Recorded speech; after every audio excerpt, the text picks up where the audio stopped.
በቅርቡ በኢትዮጵያ ካፒታል ገበያ ለመንቀሳቀስ ፍቃድ ካገኙ ሁለት የኢንቨስትመንት ባንኮች አንዱ የሆነው ወጋገን ካፒታል ኢንቨስትመንት ባንክ በዘርፉ ዕውቀት ያለው የሰው ኃይል ማግኘት ፈተና ሆኖብኛል ብሏል። ወደ ስራ ከገባ 4 ወራትን ያስቆጠረው የኢንቨስትመንት ባንኩ በእነዚህ ጊዜያት ገጥሞኛል ካለው ከሰው ኃይል እጥረት በተጨማሪ የዘርፉን ህግጋት መረዳት ላይም በተመሳሳይ ክፍተቶች ገጥሞት እንደነበር ገልጿል። ኢንቨስትመንት ባንኩ ይህንን በገለጸበትና በዛሬው ዕለት ባካሄደው የመጀመሪያ መደበኛና አስቸኳይ ጉባኤው ላይ ዳግማዊት ደረጀ ተገኝታ ተከታዩን ዝርዝር ዘገባ አሰናድታለች። ተከታትለን እንመለስ።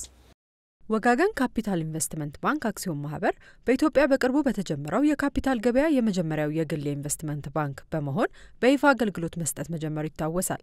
የኢንቨስትመንት ባንኩ ከኢትዮጵያ የካፒታል ገበያ ባለስልጣን መጋቢት 12 ቀን 2017 ዓ.ም የስራ ፈቃድ እንዲሁም በኢትዮጵያ የሰነደ መዋዕለ ንዋዮች ገበያ ግንቦት 6 ቀን 2017 ዓ.ም የንግድ አባልነት ምዝገባ በማከናወን ካፒታል ገበያውን በቀዳሚነት ተቀላቅሏል። በ385 ሚሊዮን ብር የተከፈለ ካፒታል መመስረቱን የገለጸው ባንኩ በአሁኑ ወቅትም 387.8 ሚሊዮን ብር አጠቃላይ ሀብት መሰብሰብ መቻሉን ዛሬ ባደረገው አንደኛ መደበኛ አስቸኳይ ጉባኤ ገልጿል።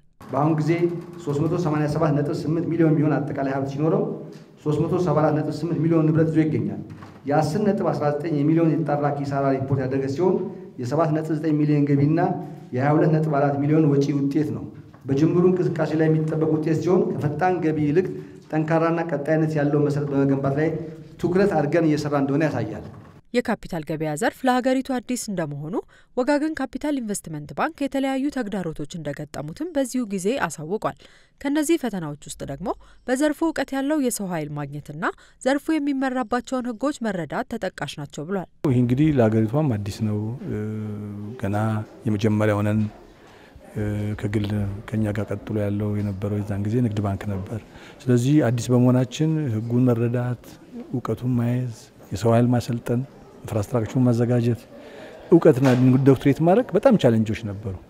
ሆኖም ግን እንዳያችሁት እሱንም ቻሌንጅ ተወጥተን ቅድም ፕሬዘንት ሲያደርጉ የነበሩት ስታፎች እንዳያቻቸው ሀገራዊ ዕውቀት ያላቸው ስታፎች ተገኝተዋል። የውጭ ሀገር ዕውቀት እየተላለፈ ፕሮፐርሊ ነው። ስለዚህ ድካማችን ውጤት አትሊስት በሰው መፍጠር ላይ ተሳክቶልናል። በሚቀጥለው ደግሞ ኢኮኖሚ ውስጥ የምንጫወተው ሚና ደግሞ እንደሚሳካልን ተስፋ አደርጋለሁ። ኢንቨስትመንት ባንኩ በአጭር ጊዜ የምስረታ ሂደቱን አጠናቆ ወደ ስራ መግባቱን የጠቀሱት የቦርድ ሰብሳቢው በተያዘው በጀት ዓመት ለንግድ ተቋማትና ለባለ ሀብቶች የሰነደ መዋዕለ ንዋዮች ግብይት፣ የሰነደ መዋዕለ ንዋዮች አውጪና ገዢ ማገናኘትና ሌሎችም ተግባራት ላይ በስፋት እንደሚሳተፍ አስረድተዋል። እስካሁን እየሰራን ያለው ስታብሊሽመንት ላይ ነው። ስታብሊሽመንት በደንብ አጠናቅቀናል። ብዙ ማርኬቶች ላይ እየተሳተፍን ነው። በርካታ ጨረታዎች እያሸነፍን ነው። ፕሮስፔክት መስራት ማማከር ላይ በዚህ መሰረት የሚቀጥለው አመት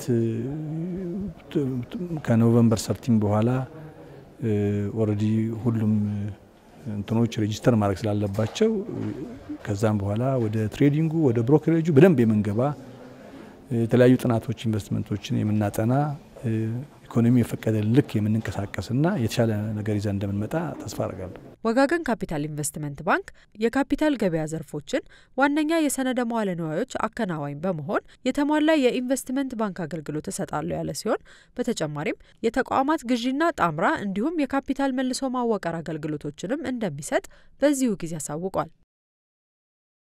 ኢትዮጵያ የ$1 ቢሊዮን የዩሮ ቦንድ አበዳሪዎች ዕዳዋን በአዲስ መልክ ማዋቀር በሚቻልበት ሁኔታ ዙሪያ በፈረንሳይ ፓሪስ ንግግር ማድረግ መጀመሯ ተገልጿል። የኢትዮጵያ ባለስልጣናት የመንግስት የልኡካን ቡድን ወደ ፓሪስ መጓዙን አረጋግጠውልኛል ያለው የብሉምበርግ ዘገባ መንግስት ለወራት ያለበትን ዕዳ መልሶ ማዋቀር በሚቻልባቸው መንገዶች ላይ ከቦንድ ባለቤቶች ጋር እየተነጋገረ እንደሚገኝ ጠቅሷል።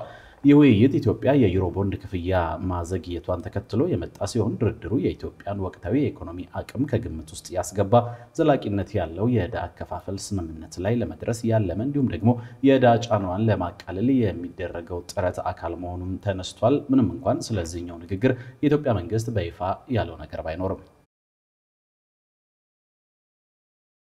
በተያያዘ የፋይናንስ ጉዳይ መረጃ የኢትዮጵያ የፋይናንስ ዘርፍ መረጋጋት እየታየበት እንደሚገኝና የባንክ ዘርፉም ዝቅተኛ የተበላሸ ብድርና በቂ ካፒታል በማስመዝገብ ጤናማ መሆኑን የኢትዮጵያ ብሔራዊ ባንክ አስታውቋል። ባንኩ የገንዘብ ፖሊሲ ኮሚቴ አራተኛ ስብሰባውን ባሳለፍነው መስከረም 15 ቀን 2018 ዓ.ም ማካሄዱን በመጥቀስ ትላንት ይፋ ባደረገው መግለጫ በአንዳንድ ባንኮች ዘንድ በተወሰነ መልኩ የጥሬ ገንዘብ እጥረት ቢኖርም ስርዓቱ ጤናማ ነው ብሏል።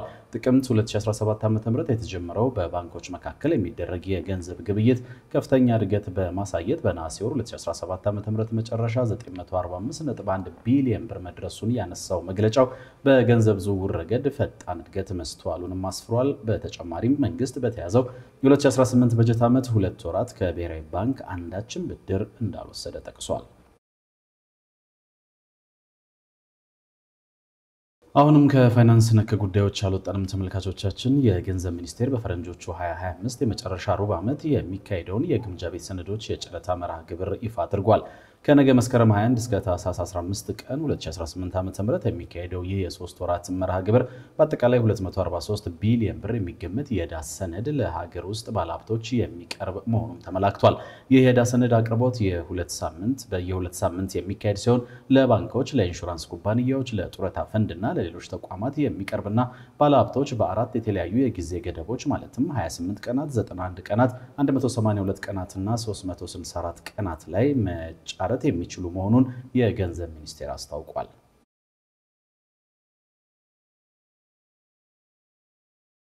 ከፋይናንስ ነክ ጉዳዮች ወጣ ስንል በሱዳን ያለው ጎርፍ ከነጭ አባይ ሊሆን እንደሚችልና ህዳሴ ግድብ ባይኖር ኖሮ መጠኑ አውዳሚ ሊሆን ይችል ነበር ሲሉ ህዳሴ ግድብ አደጋውን ለመቀነስ ትልቅ ሚና መጫወቱን የውሃና ኢነርጂ ሚኒስትሩ ሀብታሙ ኢተፋ ተናግረዋል።